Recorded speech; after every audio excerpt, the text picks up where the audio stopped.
Bonjour tout le monde et bienvenue sur la chaîne. Je pense que vous entendrez direct. J'ai une petite bronchite qui est en train de me tuer. Du coup, je n'arrive pas à filmer très longtemps. Je suis en train de filmer, on est mercredi 16h. La vidéo doit sortir à 18h.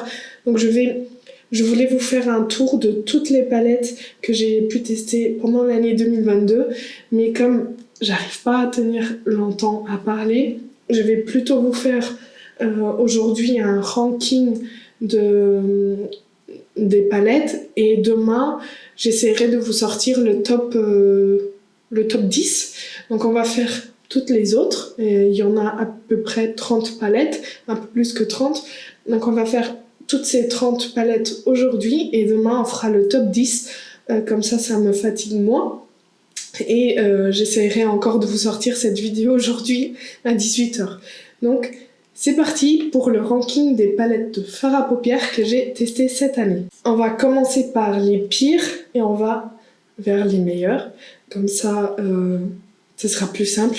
Comme ça, je suis un peu plus énervée au début et ensuite ça ira mieux. Et comme ça, vous éviterez dès le début de la vidéo de faire des achats qui ne servent à rien. Donc, les pires palettes de l'année, les palettes de chez Makeup Revolution, les palettes qui sont sorties autour des 4 éléments les 4 éléments, donc air, terre, eau et feu. Je n'ai pas la palette feu parce que ça ne m'intéressait pas. J'ai testé avec vous la palette air, la palette terre. J'ai même pas j'ai gardé la palette eau dans son emballage parce que j'ai même pas envie de mettre mes pinceaux, mes doigts dedans. Je vais vous montrer un peu à quoi ça ressemble. Donc ça c'est la palette air. Et ça c'est la palette terre. Et puis la palette eau, elle a plutôt des teintes mauve, bleu. Mais en fait, c'est des palettes qui ne servent à rien du tout. Parce que même pour la palette terre, donc la plus neutre, il n'y a rien qui s'applique sur les yeux. Il n'y a rien de chez rien. Donc je pense que si vous me suivez depuis un moment, vous avez vu la revue sur ces palettes. Si jamais vous ne les avez pas vues, allez voir. Parce que franchement, je pense que c'est la plus grosse déception de l'année de mon côté. C'est ces palettes. En plus, j'étais tellement... j'avais hâte de les essayer parce que celle-ci, elle a l'air mais juste trop belle. Mais en fait, juste belle. Ça passe pas de ça. Bon, voilà. Donc, les pires palettes de l'année, c'était les palettes-là de chez Makeup Revolution. Ensuite, on a les palettes Indash. Donc, on a la Biotopsy et la Monochromance. Pour ceux qui ne savent pas, Indash, c'est un make-up artiste qui est basé à Dubaï. Et il a sorti sa marque, je pense que l'année dernière, en sortant cette palette. Mais moi, je l'ai reçue, je l'ai commandée, je l'ai eu que cette année. Et en fait, je voulais surtout voir ce que ça donnait parce que j'adore les maquillages qu'il fait, j'adore son travail. Je trouve ça très beau à chaque fois. Je trouve que c'est très glam à chaque fois. Franchement, allez voir, il a une chaîne YouTube. Ça vaut vraiment le coup. Et voici les palettes. Donc, ce sont des fards à tout faire. On peut faire du contouring, du bronzer, du blush. On peut faire les yeux avec. On peut poudrer son teint. On peut vraiment tout faire. Mais en fait, pourquoi elles sont aussi bas dans mon ranking, c'est que je m'attendais à un peu plus de pigmentation, un peu plus de... Je sais pas, je m'attendais à quelque chose d'autre. C'était un peu une déception dans le sens où j'arrive pas à les utiliser comme je pensais que j'allais les utiliser. Et depuis la revue que j'ai faite sur la chaîne, je pense que je les ai utilisées 1 ou 2 fois. Et c'est tout. Ce qui est dommage parce que franchement, quand on regarde comme ça, c'est assez beau. Mais voilà. Ensuite, on passe à celle-ci. Donc c'est la Secret Santa de chez Too Faced que j'ai essayé avec vous il y a pas longtemps. présente comme ceci. Et alors, si j'ai réussi à faire un maquillage avec, ça veut pas pour autant dire que je l'ai bien aimé. Je trouve que Too Faced est vraiment en train de tomber dans une zone où ça va être compliqué à sortir de là parce que les gens commencent un peu à se fâcher de la qualité de Too Faced. Et s'ils ne refont pas la marque, je pense que ça va être difficile à sortir du trou. Donc là, on a une palette assez neutre avec un petit rouge.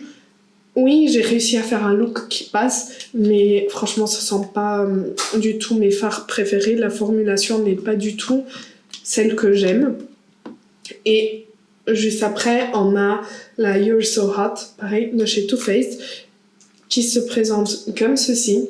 Et j'ai préféré celle-ci à celle-ci, juste parce que les fards sont un peu plus lumineux et juste parce que les fards sont un poil plus crémeux, mais il faut vraiment avoir le deux et les tester en même temps pour se rendre compte de la différence de la texture des fards. Mais sinon ce sont des palettes que je vous conseille pas du tout. Ensuite, vous allez être sûrement choqués parce que vous allez voir une palette Natasha Denona assez bas dans le classement, et c'est la mini bronze. Et si vous avez vu ma vidéo là-dessus, vous allez comprendre pourquoi elle est aussi bas dans le classement. C'est juste que les fards choisis sont trop foncés pour ma carnation. Vous voyez que le fard le plus clair, il est plus foncé que ma carnation. Et le lumineux, il est juste trop foncé. J'arrive pas à utiliser cette palette sans avoir l'impression que j'ai mal dormi, que quelqu'un m'a donné un coup. Ça rend vraiment très très très foncé sur ma carnation et c'est pour ça qu'elle est aussi bas. Ensuite, encore peut-être un choc, peut-être les 3-4 suivante sera un peu un choc. C'est la Glam To Go de chez Anastasia Beverly Hills qui se présente comme ceci. Je l'ai testée avec vous. Je pense que j'ai testé toutes les palettes avec vous. Et franchement, je l'ai pas du tout aimé. Les fards sont pas du tout de la même qualité des nouvelles palettes qui sont sorties cette année. Les deux là, donc la Nouveau et la Rose Metals. C'est pas du tout la même qualité. Donc j'étais super déçue. Je m'attendais à plus une fois qu'elle est passée sur sa nouvelle formule. Je m'attendais à plus. Alors que sa petite sœur, la Mini Glam ou Glam To Go... non, Mini Soft Glam, je crois. C'est une de mes palettes préférées de tous les temps. Et celle-ci, c'était une déception. Déjà... la couleur, l'harmonie de couleurs, ça passe, hein. C'est quelque chose qu'on peut utiliser tous les jours. C'est l'objectif de cette palette, c'est de pouvoir la ramener partout et l'utiliser facilement parce que c'est une Glam To Go. Et oui, les fards peuvent faire très glam. On peut faire du marron, on peut faire du rose, on peut faire du pêche. Donc je la trouve assez complète au niveau de l'harmonie de couleurs, mais je trouve que les fards ne sont pas du tout à la hauteur de la nouvelle formulation des fards Anastasia qu'elle a pu sortir cette année. Ensuite, on a encore une Natasha Denona et c'est la Mini Crush Palette qui se présente comme ceci. Et alors, je pense que depuis que je l'ai testée avec vous, j'ai dû l'utiliser, pareil, 1 ou 2 fois. J'aime pas le rouge qui est dans la palette. Et j'avoue que les autres fards ne me tentent pas tant que ça. Je trouve pas le lumineux waouh. Et du coup, je me tourne pas du tout vers cette palette. Alors que je suis en train de regarder. Et franchement, les mats, c'est quand même un peu mes couleurs.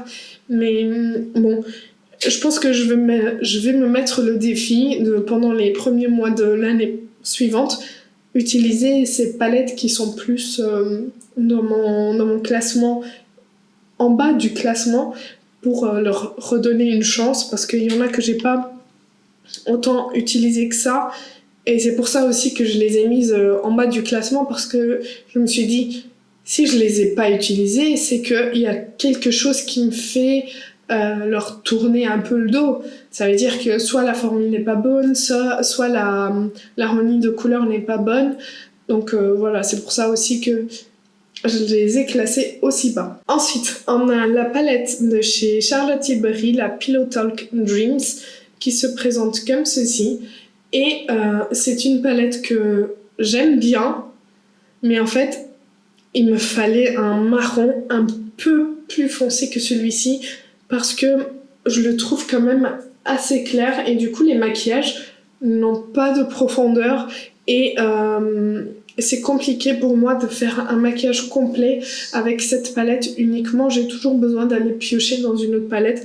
Donc c'est le seul défaut qu'elle a, parce que sinon les fards Charlotte Tilbury on connaît, les lumineux sont bien lumineux, les mats sont bien crémeux, faciles à travailler. Mais voilà, je trouve que le marron, il sort pas aussi foncé que ça sur la paupière, c'est ça le problème je pense. Ensuite, on a la dernière palette de Madame Huda Beauty, la palette Empowered, qui se présente comme ceci. Et comme vous le savez, j'ai pas du tout aimé les fards, la formule des fards de cette palette. Je suis désolée, je suis vraiment à bout. Les mats se ressemblent tous sur la paupière, c'est trop orangé. Les fards lumineux sont pas si lumineux que ça, je sais pas. Je pense que je suis restée sur la qualité de la Rose Quartz, celle qui est sortie l'année dernière, et je m'attendais un peu la même chose, et c'est pas du tout ce que Huda Beauty nous a donné cette année. Donc je pense que c'est pour ça qu'elle tombe aussi bas dans le classement. Une palette Tom Ford maintenant, c'est la 38 velours kaki qui se présente comme ceci. C'est une harmonie de couleurs très très belle, mais en fait sur la paupière je n'aime pas tant que ça. J'avais fait la revue avec vous et j'avais préféré la 39 qui était sortie en même temps, et franchement je trouve un peu trop foncé. Je trouve que ce beige il a rien à faire là-dedans. Quand on fait une palette comme ça de 4 fards, il faut quand même ramener quelque chose de spécial. Je pense que ce fard, il aurait été un doré bien lumineux, et la palette aurait elle serait bien là-haut dans le classement, parce que les verts sont très beaux et il manque vraiment juste un lumineux bien lumineux pour que la palette elle soit au top. Mais voilà, donc pour moi il y a ce beige qui n'a rien à faire là et qui devrait être échangé par un lumineux doré. Pour moi ça irait le mieux avec les kakis. On a la pastel palette de chez Natasha Denona qui se présente comme ceci, et à partir de ce moment j'ai pas vraiment, enfin c'est pas que non, déjà à partir de ce moment de la Tom Ford, ce sont pas des palettes que j'aime pas. Ce sont des palettes que j'aime bien, qui ont de bonnes formules. C'est juste que elles sont tombées là pour l'une ou l'autre raison. Celle-ci, c'est juste que ce sont pas des fards vers lesquels je vais me tourner tous les jours. Elle est très belle. Si vous voulez une palette pastel, je vous recommande vraiment celle-ci parce qu'elle est trop trop belle. Les fards sont faciles à travailler, les lumineux sont très très beaux. On peut quand même faire des looks juste avec cette palette. Le seul regret que j'ai, c'est que ce fard-ci soit dans cette formule et que ce soit pas un vrai mat, parce que cette formule un peu crème mat, ça rend les fards sur la paupière plus clairs. Donc ça veut dire qu'en utilisant ce fard violet, on va pas avoir ce violet là, on va avoir quelque chose de plus clair, donc plus pastel. Et du coup c'est juste le seul regret que j'ai, c'est que si ce fard avait été dans une autre formulation, on aurait eu de quoi intensifier nos looks. Mais bon, après ça reste une palette pastel et les fards sont très très bons, rien à dire là-dessus. Ensuite, je vous avais présenté à un moment un dupe pour la palette Glam de chez Natasha Denona. Donc c'est la palette A New Day de chez Sleek Makeup qui se présente comme ceci. Et franchement, c'est un bon dupe. C'est juste que j'ai pas eu... Il y a eu tellement de palettes qui sont sorties et j'ai pas eu forcément envie de faire des looks dans ces teintes-là. Et je voulais aussi essayer toutes les palettes qui sont sorties. Donc c'est juste pour ça. La formulation est très bonne, c'est bien pigmenté, c'est facile à travailler. c'est bien sûr pas un dupe parfait de la Glam Palette de Natasha Denona parce que bien sûr Natasha Denona c'est presque du luxe pour moi. Ces formules sont tellement crémeuses, tellement faciles à travailler. Une marque comme ça qui sort une palette à même pas 10 € ne peut pas nous offrir la même qualité. C'est pas ça, c'est que pour le prix, je trouve que c'est une belle palette à avoir chez soi quand on veut partir sur des maquillages plus neutres, plus pour tous les jours. Ensuite, une découverte récente, c'est la palette Litchi de chez Gloss Gods qui se présente comme ceci. Je l'ai eu dans la Secret Santa Box de Gloss Gods que je vous ai présenté aussi dans une de mes dernières vidéos. C'est une palette très belle, dans des neutres. Les fards sont très crémeux, très faciles à travailler, mais voilà, c'est pas une palette vers laquelle je vais me tourner tout le temps. Donc c'est pour ça qu'elle est là dans cette position du classement. Et je trouve quand même que ce petit rose peps là au milieu, ça change un peu la vision qu'on peut avoir de cette palette, mais elle est franchement très belle. Hein. Comme je vous disais, à partir de ce moment, c'est quand même compliqué. Et j'espère que vous comprenez que ce sont des vidéos très compliquées à faire. C'est difficile de faire un classement à partir du moment où on commence à bien aimer les produits et où ce sont des produits chouchous qu'on aime, qu'on utilise. Et ça fait... Enfin, c'est compliqué de dire ça c'est mieux que ça, alors que peut-être si je fais les classements demain, c'est plus la même chose, vous comprenez? Ensuite, on passe à la palette Together We Grow de chez Zoeva, qui se présente comme ceci, et qui est une palette qui est super pratique pour emporter avec soi si on part en week-end, si on part en voyage et qu'on veut pas faire de maquillage très chargé. Je trouve que c'est juste la palette parfaite pour faire des maquillages pour tous les jours. On peut quand même avoir une certaine versatilité avec parce qu'on a un champagne, on a un doré, on a un cuivre et on a un marron dans les lumineux. Donc on peut quand même faire des choses différentes avec deux marrons mat qui ont été plutôt pas mal choisis parce que lui il va être un peu plus chaud, lui un peu plus neutre. Donc je trouve que c'est une bonne palette à emporter avec soi parce qu'en plus elle est toute petite et très légère. Maintenant, une palette très très très petit prix que j'ai découverte il y a pas longtemps, c'est la Sparkling Bliss de chez Fab Factory que vous pouvez trouver chez Action, qui se présente comme ceci. Attendez, je vais vous montrer. Et c'est une palette de neutre pour tous les jours qui est assez complète quand même. Je vais vous dire pourquoi. C'est qu'on a des teintes quand même assez chaudes ici, avec cet orangé, ce terracotta, ce genre de marron orangé. On a des teintes très très chaudes, mais on a aussi ce mauve plus froid. On a ce vert kaki un peu plus froid aussi, et ce genre de jaune beige. Donc on peut faire quand même pas mal de choses. On a des fards pailletés assez pailletés, et les lumineux sont pas mal aussi, et on a un petit duochrome ici qui shift entre le rose mauve et le orange. Donc je la trouve quand même assez complète pour une palette petit prix. Je crois qu'elle coûte même pas 5 €. Et la qualité, franchement, si on compare ça avec le prix à des palettes de marque qui coûtent 10 fois le prix, je préfère ça. Franchement, ou alors qui coûtent même... je sais pas, qui coûte 20 fois le prix, par exemple. Je pense à la palette Flora de chez Gucci, qu'en swatch, il n'y a rien sur la main, et là, en swatch, il y a des trucs. Ensuite, on a la Sephora Pocket Palette en teinte ton brun chaud, qui se présente comme ceci. Encore une fois, c'est une palette super pratique à emmener avec soi si on part en week-end ou vacances ou on est en déplacement. Elle est toute légère. Il y a 6 fards quand même assez portables tous les jours. On a du rose, on a du marron, on a du cuivre. Et du coup, je la trouve aussi très très belle. Je l'ai utilisée plusieurs fois pendant l'automne parce que je trouve que les teintes sont très belles pour l'automne.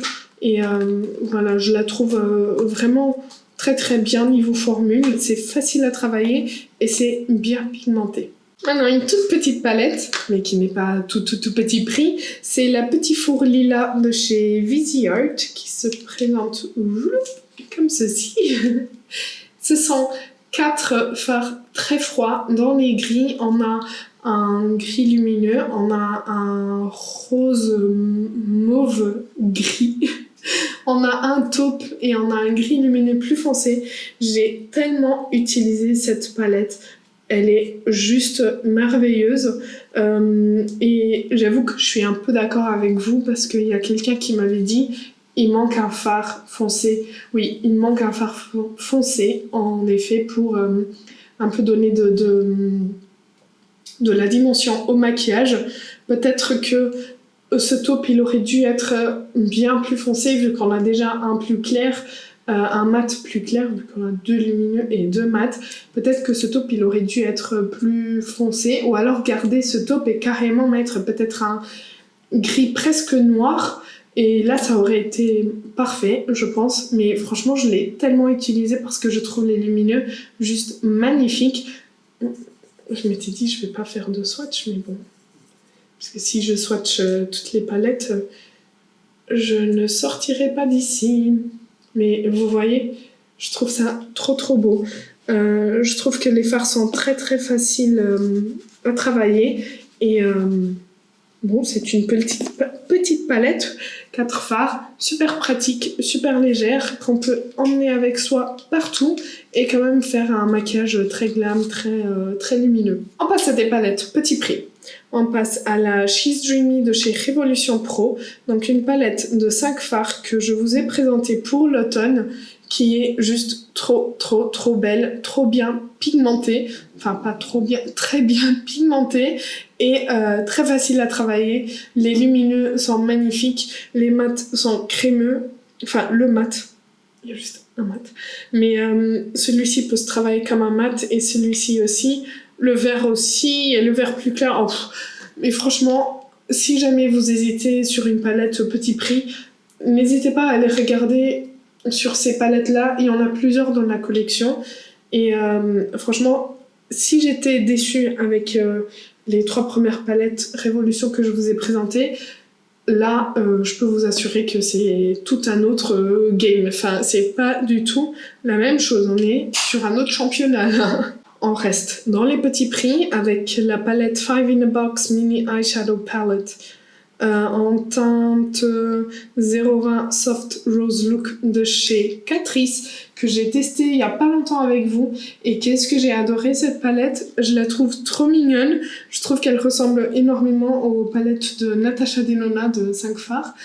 J'ai trouvé les fards mais juste magnifiques. Enfin, je sais pas comment vous dire, la texture est très ressemblante au fard Natasha. Les lumineux sont très beaux et on peut faire un maquillage vraiment beau avec plein de dimensions avec cette palette. C'est juste que on peut pas faire énormément de choses différentes avec cette palette. Ça tournera tout le temps autour du même look et c'est pour ça qu'elle est pas plus vers le haut du classement. Mais franchement, c'est une très bonne palette. On arrive vers les dernières palettes de ce premier classement. On va passer maintenant à la palette 18W Natural Wonder de chez Morphe qui se présente comme ceci. Et c'est une palette, pareil, que j'ai énormément portée. À chaque fois que je voulais quelque chose de lumineux et neutre, je venais là-dessus parce que je peux faire du mauve, je peux faire du orangé, je peux faire du marron. C'est juste, c'est trop beau. Et les lumineux aussi. Attendez, je vais vous montrer.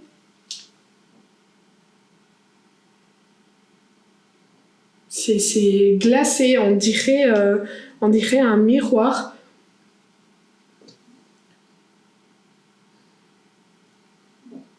Franchement, elle est trop belle cette palette et pareil, assez petit prix pour le nombre de fards et la qualité des fards aussi. Je la trouve très belle. C'est une palette qui est sortie en février, je crois. Je crois que c'est sorti pour la Saint-Valentin de chez Beauty Bay. C'est la Love Notes palette qui se présente comme ceci et c'est une palette que j'ai adoré, mais adoré utiliser. Pourquoi? Parce que pareil, je l'ouvre et je vois plein de maquillages différents. Je vois des maquillages neutres, je vois des maquillages violets, je vois des maquillages roses, je vois des maquillages un peu plus rouge, bordeaux et du tout mélangé. Les lumineux sont waouh, les mats sont pigmentés. C'est vraiment très beau. Je sais pas si vous vous en rendez compte, je peux pas m'empêcher, c'est fou. Je ne peux pas m'empêcher. Regardez. Franchement, elle est trop belle. Et les fards Beauty Bay sont d'une qualité folle pour un prix, mais c'est rien du tout. Non mais, franchement. Une des plus récentes palettes que j'ai découvertes, c'est celle de chez Bobbi Brown. C'est la Jade Stone Eyeshadow Palette que je ne peux pas trop pencher parce qu'il y a des fards qui sont arrivés cassés, qui se présentent comme ceci. Du coup, on est un peu sur les verts terracotta. C'est vraiment une palette trop trop belle pour l'automne. Les fards sont d'une qualité... C'est fou. Je m'attendais pas du tout à ça vu que d'habitude, les marques comme ça de luxe, elles ont pas... Je sais pas, je me suis faite cette idée que comme quoi les marques de luxe ne sont pas très très très top au niveau de la formulation de leur fard à paupières. Mais franchement, on est sur une très bonne qualité. Rien à dire là-dessus. On passe à une autre mini palette de chez Natasha Denona. C'est la Mini Biba palette qui se présente comme ceci et qui est sortie aussi en janvier, février. Enfin, elle est sortie en début d'année.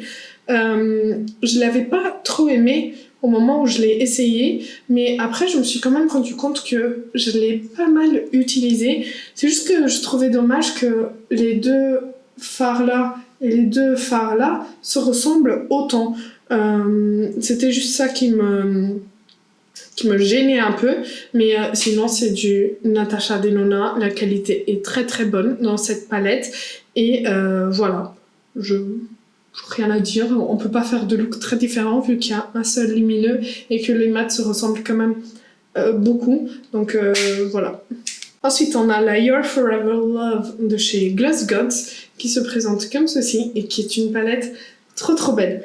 Je sais qu'avec le fond vert, on se rend pas forcément compte, mais elle est vraiment très belle. Et il y a des duochromes trop trop beaux. C'est franchement... Je sais pas. Je l'ai ouverte et je me suis dit, c'est quand même foncé. Mais en fait, en l'appliquant sur les yeux, en l'utilisant, je me suis rendu compte que je pense que c'est le fond vert qui donne cette impression de fard très foncé. Alors qu'en vrai, c'est pas si foncé que ça. Je vais vous montrer par exemple ce lumineux. Vous voyez? C'est plus clair que ma carnation, alors que dans la palette, on ne dirait pas du tout. Franchement, c'est une palette très très belle. C'est une marque suédoise. Et du coup, il n'y a pas de frais de douane quand on commande sur leur site. Il y a des frais de livraison qui font un peu augmenter le prix de la commande quand même, mais essayez de voir parce que leurs fards sont de très bonne qualité et les palettes il y en a qui sont très très belles. Ensuite on a une autre palette de chez Tom Ford qui est sortie un peu plus tôt dans l'année, c'est la 37 Smoky Quartz qui se présente comme ceci et cette fois-ci il y a aussi que des mats. Il y a 4 mats et comme vous voyez, j'ai utilisé cette palette, mais à fond. Regardez comment ce fard il est creusé. Je l'ai vraiment énormément utilisé parce que je trouve que c'est juste la palette parfaite pour un look totalement mat. J'ai quand même beaucoup utilisé ce fard pour mon creux quand je voulais juste appliquer un fard irisé. J'utilisais ce fard là dans le creux et ensuite l'irisé par-dessus parce que je trouve que ce fard est juste parfait pour ma carnation, pour ombrer le creux. Du coup, c'est une palette que j'ai adorée et heureusement parce que vu le prix des palettes Tom Ford, on a quand même envie de les utiliser à fond. On arrive aux 3 dernières palettes de ce premier classement. On arrive maintenant à la palette Summer Unrated de chez NARS qui est sortie pendant l'été et que j'ai énormément portée pendant l'été. Elle est juste magnifique. On peut faire plein de looks différents, même si comme ça, on dirait pas. Franchement, c'est trop bon. On peut faire des looks très marronnés. On peut partir sur du rose. On peut partir sur du orangé cuivré.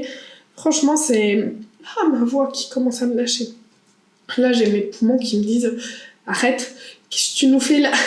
Il faut que je me dépêche. Heureusement qu'il reste que 3. Voilà. Donc, c'est une palette que j'ai adorée et je la trouve vraiment très très belle. On peut faire des looks plus chargés, des looks plus naturels, des looks très glam, très smoky. Franchement, on peut faire pas mal de choses avec cette petite palette. Ensuite... tout petit prix, la palette Pétalette de chez Wet n Wild que vous m'avez vu porter énormément aussi en fin d'été, plus ou moins, quand je l'ai découverte. Franchement, je m'attendais, mais pas du tout. Et je pense que c'est la palette qui m'a fait vraiment aimer les teintes plus mauve-violette sur moi parce que c'est d'une douceur, c'est tellement crémeux, ça se travaille super bien. Franchement, c'est une palette que je vous conseille énormément si jamais vous passez faire vos courses et que vous la croisez. N'hésitez pas à la prendre si jamais c'est une harmonie de couleurs qui vous intéresse parce que franchement, la qualité, elle y est. Je vais juste vous swatcher par exemple les deux là.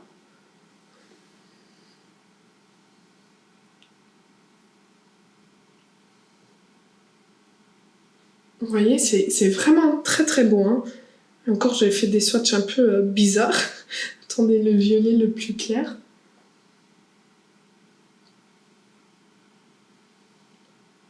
Franchement, foncez, faites-moi confiance. Cette palette, elle est vraiment belle et les fards se travaillent merveilleusement. Et la dernière palette de ce premier classement, c'est la... elle s'appelle Mothership Mega Celestial Nirvana de chez Pat McGrath qui se présente comme ceci et que je n'arrête pas d'utiliser parce que franchement c'est trop beau. C'est avec cette palette que je me suis maquillée aujourd'hui et franchement c'est... On la regarde comme ça et ça ne donne pas trop envie. Mais en fait, quand on sépare les fards un par un, quand on regarde vraiment correctement les fards, c'est vraiment beau et je ne m'arrête pas au conseil de Pat McGrath qui indique qu'on peut séparer la palette en 3 et faire des maquillages plutôt neutres, plutôt bleu, violet, plutôt rouge doré. Je mélange tout. Franchement, sur les yeux aujourd'hui, je porte ça dans le creux et coin interne, coin externe, vu que j'ai créé un effet halo. J'ai mis ça par-dessus pour intensifier. Ensuite, j'ai mis ça au niveau de la paupière, au centre de la paupière. Ça par-dessus. Ensuite, ça au niveau du coin interne et sur le milieu de la paupière. Et ah non, j'ai mis ça au niveau du coin interne, pardon. Et j'ai mis celle-ci au niveau du centre de la paupière pour donner encore plus de lumière. Et franchement, c'est magnifique. C'est magnifique ce qu'on peut faire avec cette palette, même si on dirait pas. Les mats se travaillent beaucoup mieux que ce que j'ai pu avoir au swatch quand je vous ai fait la vidéo où je swatch cette palette. J'étais vraiment déçue et j'ai juste une envie, c'est de faire un maquillage avec ce lavande parce que...